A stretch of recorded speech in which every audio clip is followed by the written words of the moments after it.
Can a government ban a motorcycle just for being too good? In post-war East Germany, engineers from Suhl achieved a miracle, the AW0425, a four-stroke, shaft-driven gem that defied terrible asphalt and rivaled BMW itself. But in 1961, the ruthless socialist bureaucracy decided that its excellence didn't fit into the state's plans and ordered its end. This is the story of a censored masterpiece that the counterculture transformed into a legend. The Ashes of Suhl and the Post-War Miracle.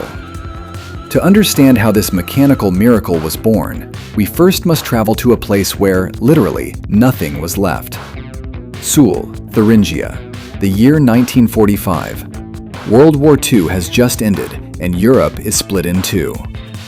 On the eastern side, under Soviet control, the famous Simson factory, which for decades had manufactured everything from weapons to bicycles, finds itself plunged into a deathly silence. The Soviet occupation forces showed no mercy. Presses, lathes, precision tools, and entire production lines were dismantled, packed into wooden crates, and sent by train toward the Soviet Union as war reparations. The buildings were left empty and cold.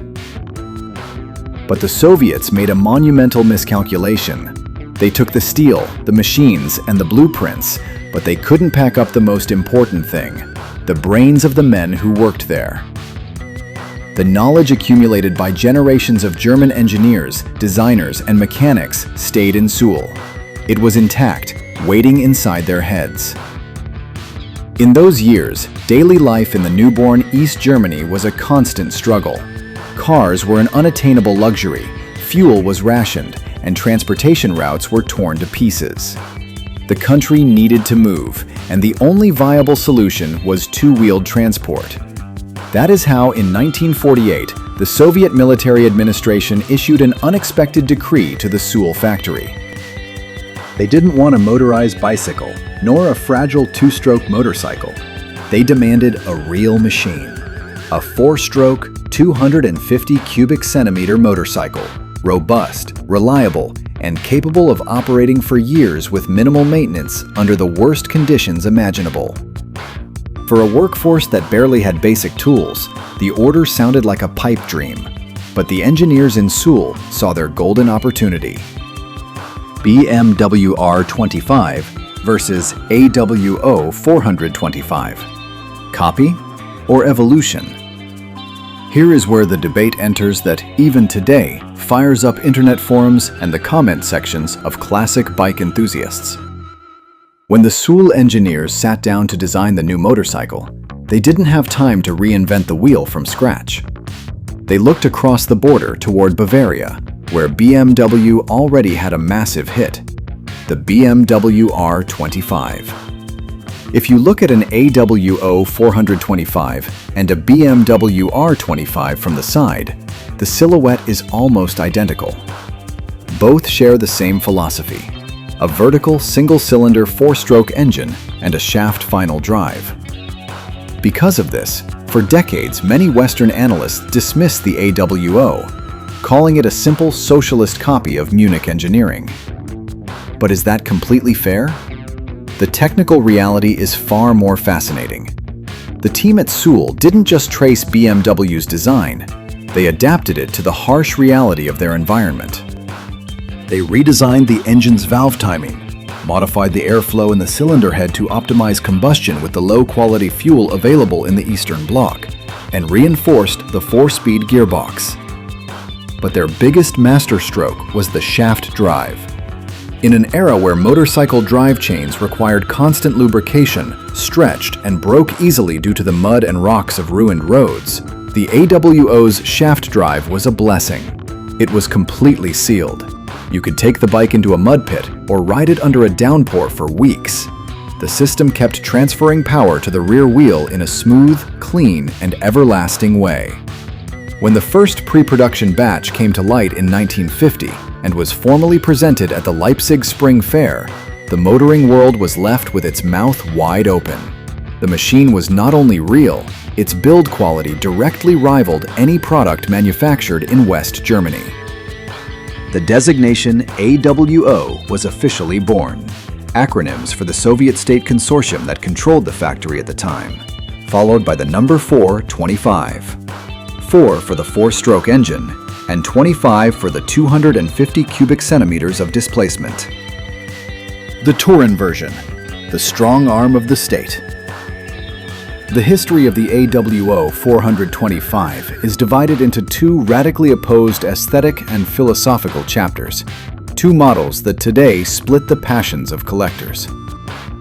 On one side, we have the pioneer, the AWO 425 Turin, or Touring version. This was the pure embodiment of necessity. Its engine delivered 12 horsepower and allowed it to reach a top speed of about 62 miles per hour. It wasn't built for speed, but for punishment. The rear frame was completely rigid. It had no suspension on the back wheel. So that the rider wouldn't end up with a wrecked spine, they relied exclusively on a seat mounted on coil springs. At first, the average citizen could only watch it pass by. The vast majority of the Turin version's production went straight to state ministries, and very specifically to the Volkspolizei, the People's Police. With a sidecar attached, the AWO transformed into the ultimate patrol vehicle. It could cross muddy fields, narrow forest paths, and guard the early perimeters of the eastern borders, where a standard patrol car would have gotten stuck in the first mile. For a civilian, buying an AWO Turin was an odyssey that required years of patience, the equivalent of several full annual salaries, and, usually, a letter of recommendation from your union or workplace proving that you were an exemplary citizen for the regime. The sport version, the birth of an object of desire. But in 1956, the engineers at Suhl decided it was time to break the gray monotony of socialist design. They launched the AWO 425 Sport onto the market. This new version completely changed the riding experience. The first thing the engineers did was throw the rigid frame into the trash and replace it with a modern swing-arm rear suspension system with 2 hydraulic shock absorbers. Goodbye to hard blows to the back. Now the bike floated over potholes. Additionally, they completely redesigned the engine cylinder head, widening the valves and improving the carburetor. Output rose from 12 to 14 horsepower, pushing the top speed past 68 miles per hour. But what truly drove the youth of the era crazy was its look. The institutional black of the police was abandoned for an exquisite finish in shaft drive red or deep maroon, hand-painted gold pinstripes on the tank, and elegant chrome finishes. The AWO 425 Sport no longer looked like a government work tool. It looked like an international object of desire, an authentic status symbol in a world that preached uniformity. The bureaucratic stab of 1961. By the late 1950s, the Simson factory in Suhl had perfected the production of the AWO. More than 200,000 units rolled through the streets of East Germany. Mechanics worshipped the simplicity of its maintenance and its bulletproof reliability. Everything worked perfectly. But in an economy rigidly planned from the center of power, market logic and technical excellence mean absolutely nothing if they crash against the mathematics of a bureaucrat. In the offices of the Central Committee in Berlin, state planners analyzed the motor industry and reached a blunt conclusion. Motorcycle production in the GDR was inefficient due to technological diversity. They had the Suhl factory investing resources into complex 4-stroke engines and shaft drives, while the MZ factory in Schopau specialized in 2-stroke engines, which were much simpler, faster, and cheaper to mass produce. From the party's point of view, maintaining 2 independent supply chains for 2 different engine technologies was a waste of resources for the 5-year plan. The solution on paper was drastic and lethal for enthusiasts. They decreed that all motorcycle production above 50 cubic centimeters would be concentrated exclusively at MZ, using the cheap 2-stroke technology. And what would happen to Suhl? The legendary factory that had brought mobility back to the country was ordered to immediately stop assembling the AWO. Its new destiny would be to manufacture small mopeds and low-displacement scooters for mass urban transit. At the end of 1961, without any kind of ceremony, without press releases, and amid a deathly silence in the workshops, the last AWO 425 rolled off the assembly line. The four-stroke legend of the GDR had been executed with the stroke of a pen by the very same system that birthed it. The rebellion of the clandestine Eastern choppers. The bureaucrats thought that by stopping production, the AWO would slowly disappear into scrapyards and collective oblivion. They couldn't have been more wrong. What happened starting in the 1970s is one of the most astonishing cultural phenomena of the Cold War. As the military and police replaced their old AWO Touran with modern vehicles, these robust four-stroke motorcycles ended up on the second-hand civilian market at very affordable prices. At the same time, a new generation of youth in the GDR started catching the bug of Western pop culture, which they managed to illegally tune into through West Side radio and TV frequencies. They watched biker movies, listened to classic rock, and discovered the American chopper movement. For a young person in East Berlin or Leipzig, buying a Harley-Davidson or a British Triumph was an impossible dream. The aforementioned borders were closed with concrete and barbed wire. So they looked around and asked themselves what they had there that they could use. The answer was gathering dust in garages, the AWO 425. Its robust steel frame, and above all, the deep, heavy, and rhythmic sound of its four-stroke engine, which had nothing to do with the high-pitched whine of the common two-stroke bikes of the GDR, made it the perfect platform for customization. In clandestine workshops and dark sheds, defying strict state regulations that banned structural modifications on vehicles, rebel mechanics began cutting and extending AWO front forks.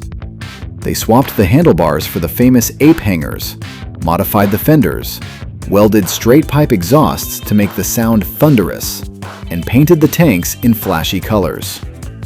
The motorcycle that had originally been designed under Soviet military orders to serve state control had transformed, by pure irony of fate, into the ultimate symbol of counterculture, individualism, and silent resistance against the socialist system. Riding a modified AWO through the back roads of the GDR was the closest an Eastern youth could get to absolute freedom. The current value of an immortal myth. Today, more than 6 decades after the last bolt was tightened at the Suhl factory, time has proven the engineers right and put the bureaucrats in their place. The AWO 425 is no longer an East German secret. It is a coveted gem of classic European motorcycling. In today's collector markets, tracking down an AWO 425 Sport or a Touran in original, perfectly restored condition can easily cost between $11,000 and $26,000. Enthusiast clubs exist all over Germany, dedicated exclusively to preserving its legacy, and specialized workshops keep manufacturing components to keep them alive. But the most impressive thing is not its economic value. What is truly amazing is that you walk up to one of these machines that has gone through a world war on blueprints, the oppression of a dictatorship, decades of neglect in damp sheds, and clandestine modifications. You give a kick to the Kickstarter, and the engine responds immediately on the very first try with that rhythmic, unmistakable heartbeat. That isn't just metal and gasoline. That is a rolling testament to the unyielding quality of human engineering. And now the final question is for you, who have traveled with us through this story. If you had the cash on the table and could choose one today, would you stick with the sober, purist, and historic AWO 425 Touran with its classic sidecar to keep the original history alive? Or would you prefer the rebel elegance and comfort of the maroon-colored AWO 425 Sport? Leave me your thoughts down in the comments section, open up the technical debate, and don't forget to subscribe to the channel to keep rescuing the world's most fascinating motoring legends from oblivion. See you on the next road.